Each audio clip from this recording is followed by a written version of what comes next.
Science is weird in a way that if you do something batshit crazy and fail, no matter how messed up you were, for most of the time, you lay down the foundation for further research in the future.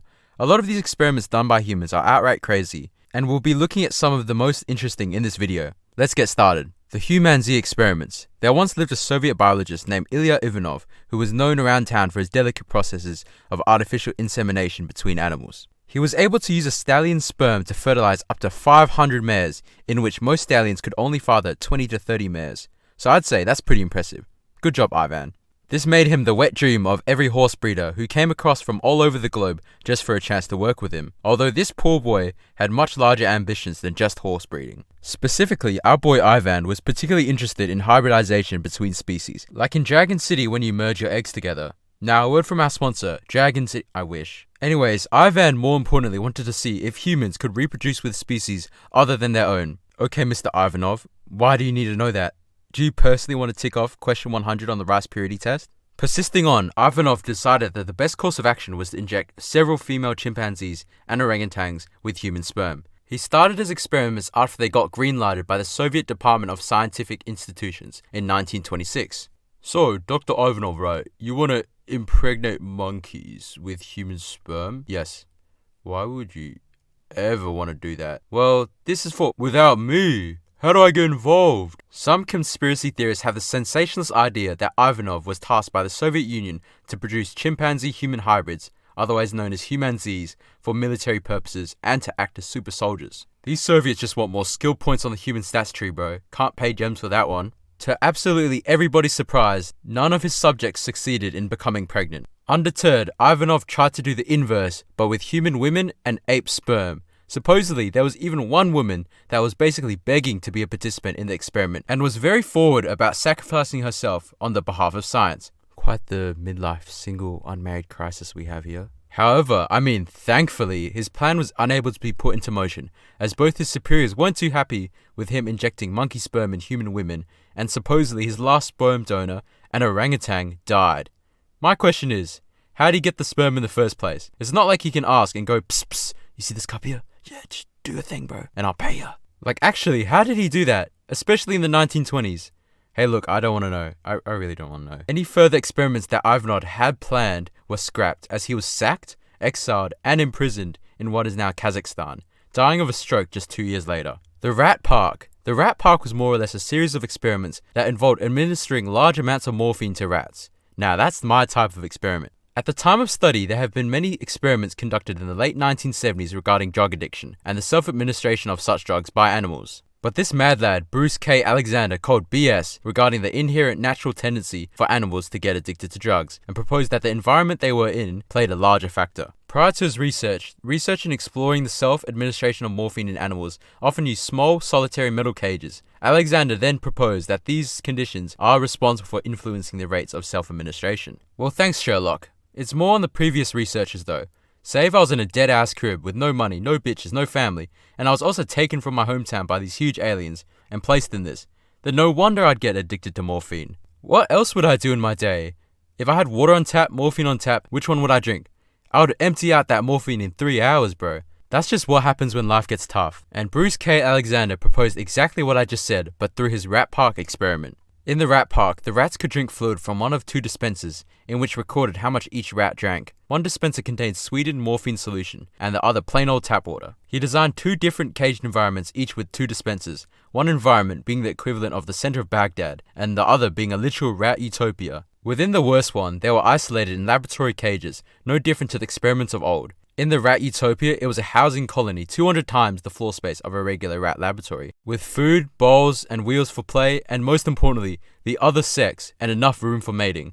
This guy just built Rat Amsterdam, bro. There were many different types of groups of rats he experimented with and transferred them from the vastly different areas. He found the groups CC and PC, meaning the ones that remained in isolation and the ones that were moved from Rat Park to isolation, ended up drinking 19 times more morphine than the ones who just stayed in Rat Park. Even more interestingly, he found that the rats he had already pumped with morphine, in which these poor fellas had only morphine to drink for 57 whole days, ended up not even drinking a drop of the morphine when transferred to the Rat Park. He was then able to conclude that the presence of isolated cages and the absence of social interaction and mating caused an increase in self-administration of morphine, and was able to connect parallels to human nature as a result. So this point, I might as well drink up the way the housing market and the dating market is looking for me. Project MKUltra. The United States is known for the definitely ethical morals that underpin their society. I lied, by the way.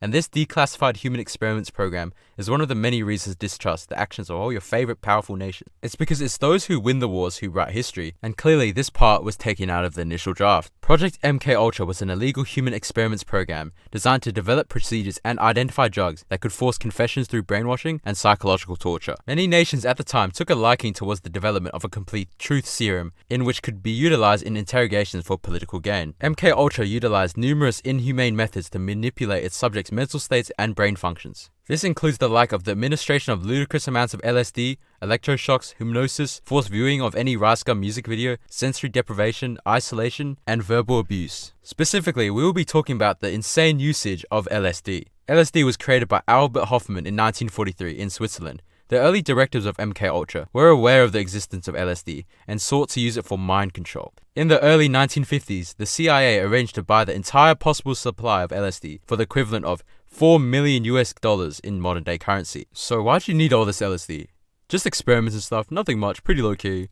Makes sense. Wait, who are they? They were the CIA, yeah. You got the good life, Smitho? Oh no, this is General Sanders. General Sanders, meet Albert Hofmann. Hello. Right. Documents obtained by the CIA showed that they ended up considering purchasing 10 whole kilograms of LSD. What the hell? Supposedly enough for 100 million doses, or rather, would be enough for General Sanders here for 2 nights at Coachella. The experiments involving LSD included administering LSD to people who quote-unquote could not fight back, including the likes of mental patients, prisoners, drug addicts, and your League of Legends teammates when you queue up for ranked. They also administered LSD to CIA employees, military personnel, doctors, other government agents, and members of the general public in order to study their reactions. Damn, you weren't able to do anything at all back then. You'd open your kitchen pantry in the morning, and would you look at that, another CIA agent trying to shove LSD down your throat and scream pro-American sentiments as an attempt to control your mind. The aim was to find drugs that would bring out deep confessions, which would be useful whenever someone in elementary school would say, I got a girlfriend, but she goes to a different school. Or the classic, I got the new iPhone, but it's hot at home, my mum doesn't let me bring it. They would ideally be using the LSD to wipe a subject's mind clean and program them as a robot agent. If you've ever trip-sat before or been around anyone on LSD, you'd know their mind becomes everything but a blank slate after. But I digress. In Operation Midnight Climax, the CIA set up fake brothels within agency safe houses and obtained men who would be, quote-unquote, too embarrassed to talk about the event. So Martha, I just got abducted and drugged, I'm so scared. Oh my god, when was it? Last night. Where? Come here for a good time. Zoinks! The men who were lured by prostitutes on the CIA payroll were dosed with LSD and filmed through the one-way mirrors present at the brothels, in which they were studied later. Did the CIA agent let the service carry out before they drugged bro? Like, are they sitting there watching and rating his game? Now, psychedelics and prostitutes, that sounds like my type of Friday night. However, more seriously, there have been numerous deaths as a result of the inhumane and unconsensual administration of these drugs. Whether it be of overdose or suicide as a result of depression, there have been lives unlawfully taken as a result of the actions of the CIA. The MKUltra researchers dismissed LSD as it was far too unpredictable in its results. They had given up on the notion that LSD was the secret that was going to unlock the universe, which is something hippies trying to sell you acid tabs in the alleyways are still preaching to this day. In 1973, amid panic related to Watergate, the CIA director Richard Helms ordered all MKUltra files to be destroyed. Most of the CIA documents were destroyed, and the declassified documents we have on this are insufficient to make a full investigation and really get the full scope of how bad MKUltra was. Maybe they did actually find the truth serum. Maybe we're all on it right now. Maybe it's called the Pfizer COVID-19 vaccine. Well, it is what it is. Anyways, guys, those were some of the craziest scientific experiments done ever by humans. I hope you've enjoyed this one. This one took a little longer than most, so I would really appreciate you subscribing, and as always, have a good day. Okay, bye.